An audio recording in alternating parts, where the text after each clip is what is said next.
You DM your favorite influencer and a reply comes back lightning fast. Wow! You didn't even think they checked their DMs. But it might not be a real person behind that personalized message, even if it sounds like them.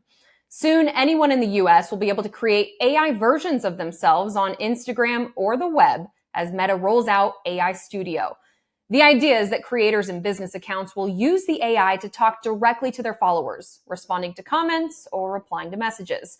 It's up to the creator to tell AI what topics are off limits, like a financial influencer opting not to advise on investing in crypto, something that could get you in trouble with the SEC.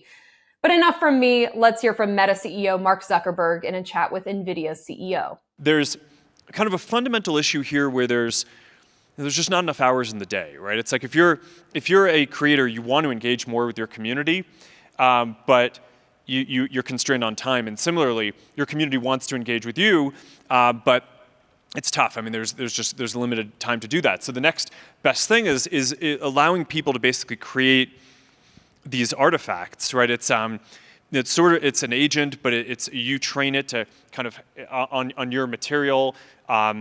To represent you in the way that you want. I think it's a very kind of creative endeavor, almost like a piece of art or content that you're putting out there. And it's going to be very clear that it's not engaging with the creator themselves, but I think it'll be another interesting way, just like how creators put out content on these social systems, to be able to have agents that do that. Zuck touched on some of the issues surrounding these AI versions of people, like labeling, so people know they're not actually interacting with a creator, but an AI agent. Meta's AI Studio also allows people to create their own AI chatbots and is on top of Meta's main chatbot offering, Meta AI. But it's all part of this bigger, I guess, view that we have that there shouldn't just be kind of one big AI that people interact with. We just think that the world will be better and more interesting if there's a diversity. Let's point out some of the obvious concerns here. Privacy is a big one. Meta's already using your posts and data to develop its AI systems, though you can opt out. Creating your own AI chatbot comes with sacrifice in the form of how much data are you willing to hand over to replicate yourself. The other is human connection. Americans have gotten so lonely, the Surgeon General declared loneliness an epidemic.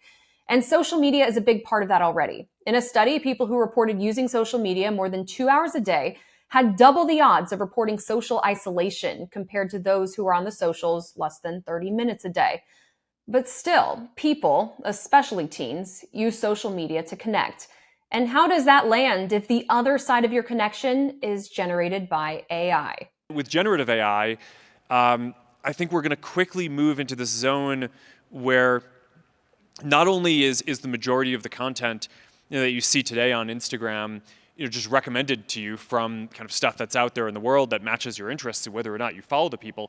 I think in the future, a lot of this stuff is going to be created with these tools too. If tech stories are your jam, be sure to download the Straight Arrow News app. You can customize notifications on it to get the tech stories you crave.